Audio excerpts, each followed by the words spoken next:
Visko apibrėžti ir išnagrinėti, bet kokiu atveju negalima jo per 15 man skirtų minučių. Todėl atkreipsiu jūsų dėmesį tik į kultūros aspektus. Visų pirma, kalbant apie problemas, su kuriomis susidurėte, teisinės problemas, kaip atskirties tašką panaudojau Miško savininkų asociacijos generalinės asamblėjos rezoliuciją, kuri buvo priimta šiais metais ir kurioje akcentuojamos tos problemos kaip privačių miškų ūkio valstybinis reguliavimas, kuris orientuotas į kontrolę, o ne į švietimą, baudų skyrimai, didinimai, nepakankamas savininkų švietimas, informavimas. Iš tikrųjų, keletas aspektų yra įvardinta, mano galva, kuriuos reiktų paliesti. Tai yra svarbiausia susijęs su privačios nuosavybės apsauga. Pavyzdžių yra daug, pavyzdžiai yra nagrinėjami 5%, kurie privalomai yra atskaitomi už parduotą žaliavinę medieną, nenukirstą mišką. Neseniai valstybės kontrolė paskelbė ataskaitą, kad tie 5% buvo panaudojami ne visai tinkamai, tai yra pažeidžiant kai kurios teisės aktus, biudžeto sandaros principus ir praktiškai tai yra žala tiems, kurie tuos pinigus mokėjo. Kiti pavyzdžiai susijęs su medžioklės įstatymu, kad teisės medžioti suteikimas privačioje žemėje turi priklausyti žemės savininkui arba naudotojui. Toliau labai didelė klausimų grupė susijusi su servitutų nustatymu ir atlyginimu už juos. Ir be abejo saugomų teritorijų klausimais, naujų steigimų, esamų apribojimų pagrįstumų. Kitaip sakant, klausimų yra eilė. Ir pagrindinė problematika, mano galva, tai yra daugiau negu akivaizdi. Yra nepakankamas interesų balansas, kalbant apie viešojo sektorius interesus ir privataus. Ir kol kas tenka pripažinti, kad viešasis sektorius laimi šį balansą nustatant, sumažindamas arba kartais net eliminuodamas privatų interesą. Čia jau kalbu kaip advokatas praktikas. Ir labai dažnai tenka ginti savo interesus tam, kad savo teisės įrodyti ir jomis naudotis. Tai mano galva būtinas balansas, būtina didesnė privačios nuosavybės apsauga ir to siekiant yra būtina veikti dviejomis kryptimis. Pirma, aktyviai dalyvauti teisėkūroje, kad teisė atspindėtų suderintus interesus ir būtų galima visiems pagal tą suderintą formulę ramiai gyventi, o ne taptų interesų supriešinimo įrankių ir išraiškų.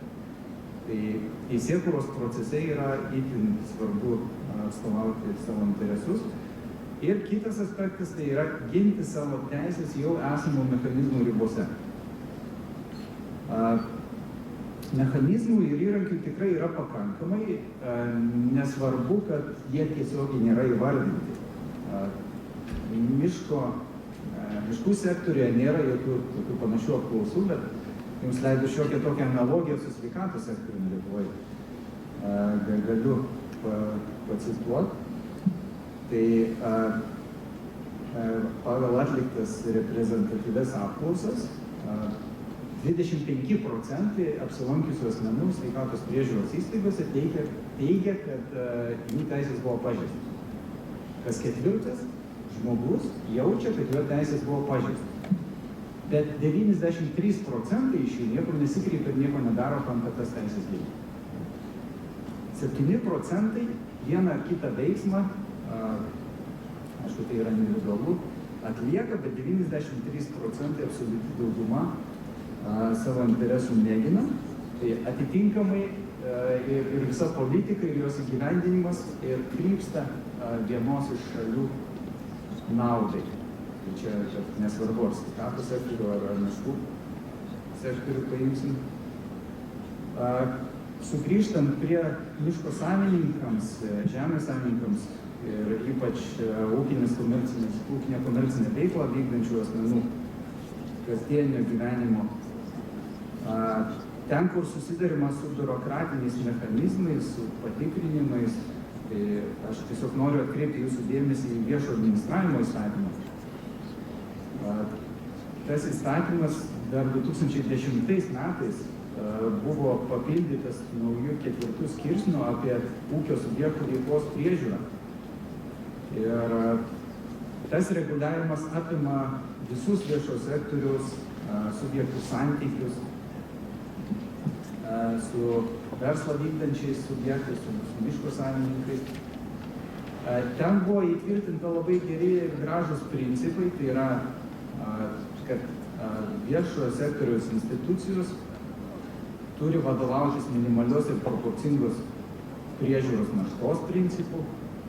Tai yra nedaryti nieko daugiau, negu tai yra būtina, nediskriminuoti, nepriklausomai nuo to, ar kalbam apie viešojo sektoriaus subjektus ar apie privačius, planuoti savo veiklą, viešai veikti ir skelbti visą absoliučią informaciją, kiek tai susijęs su privačių asmenų priežiūra, teikti metodinę pagalbą,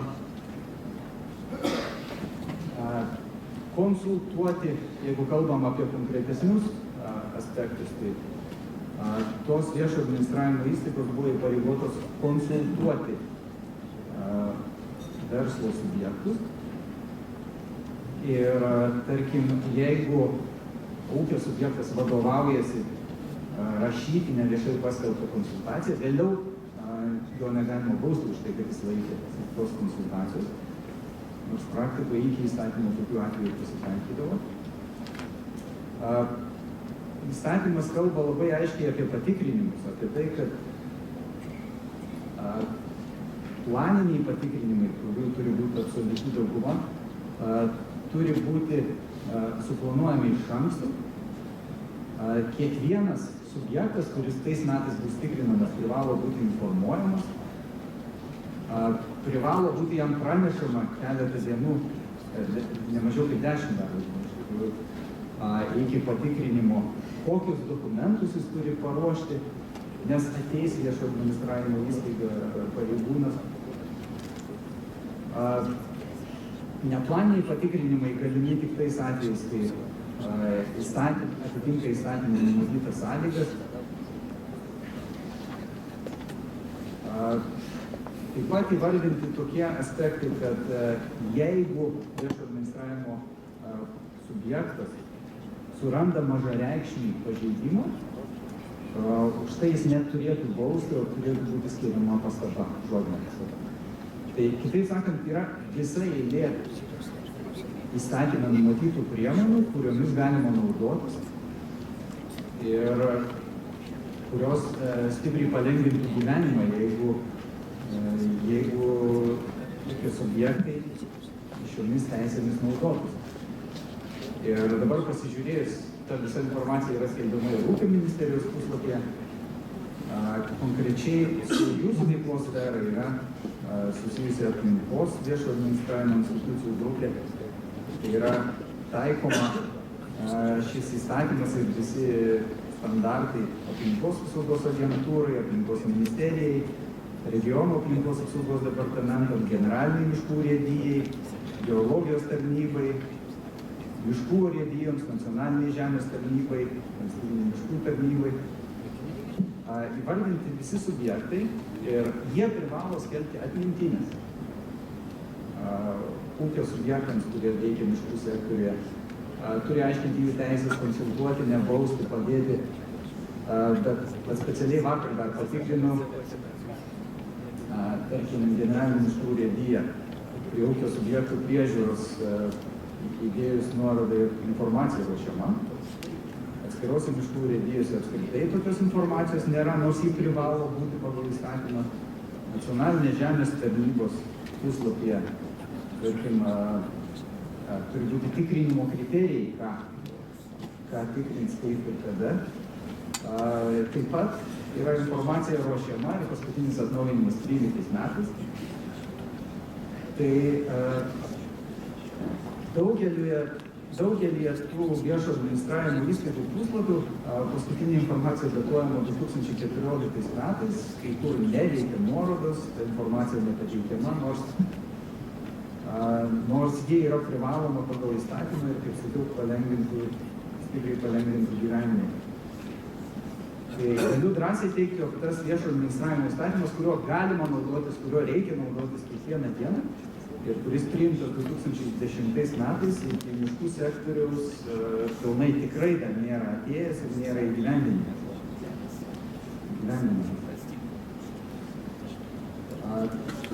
Toliau kompensacijos klausimas.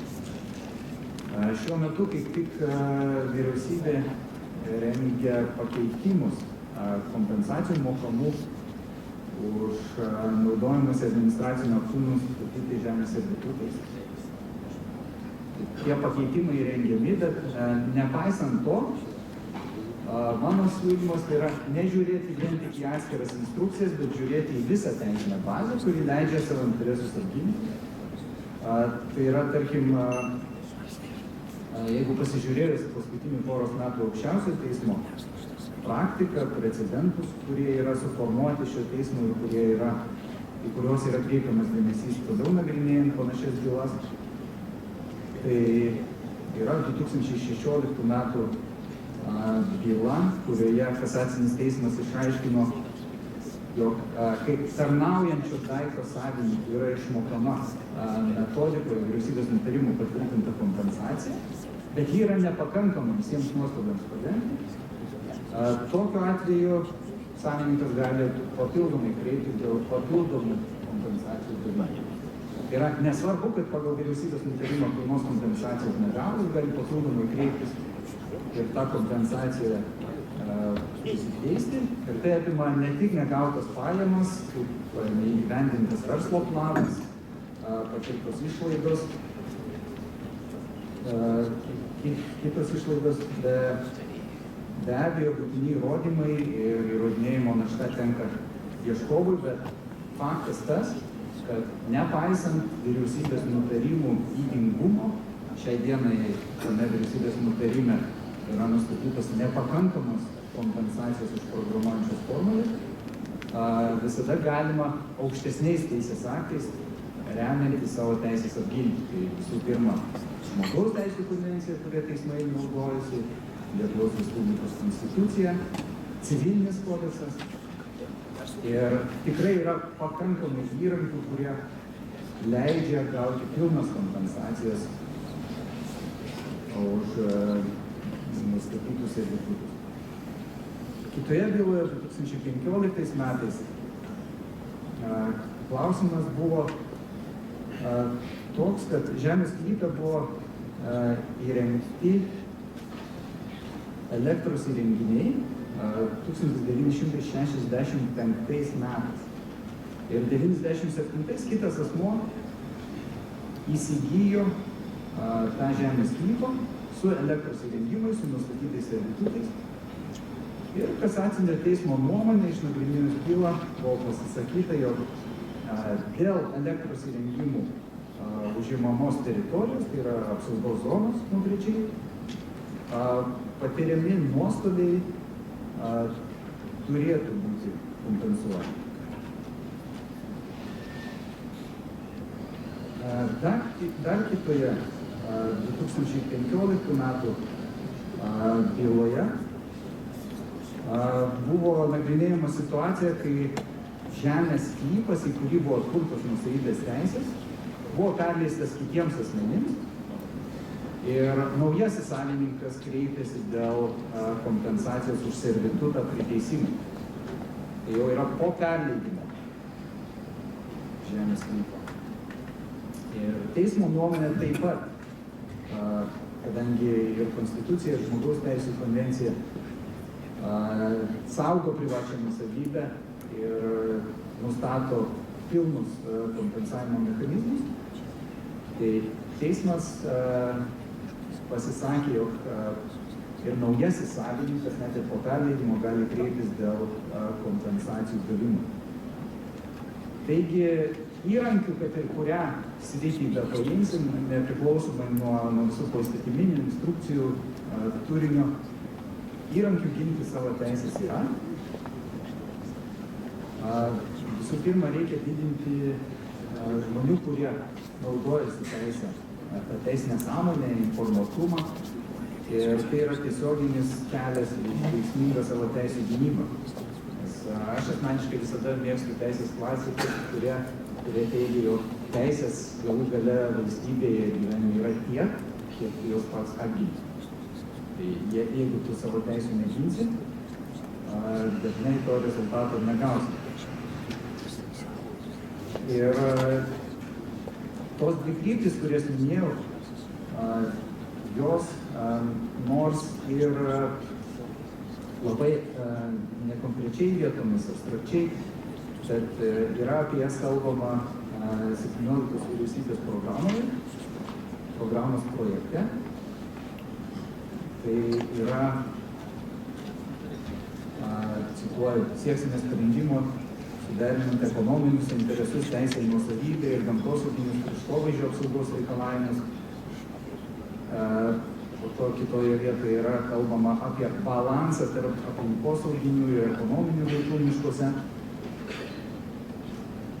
Kitaip sakant, yra iškeliamas tas balanso klausimas, tik dabar reiks aktyviai veikti, kad tas savo teisės identifikuoti ir jas apginti.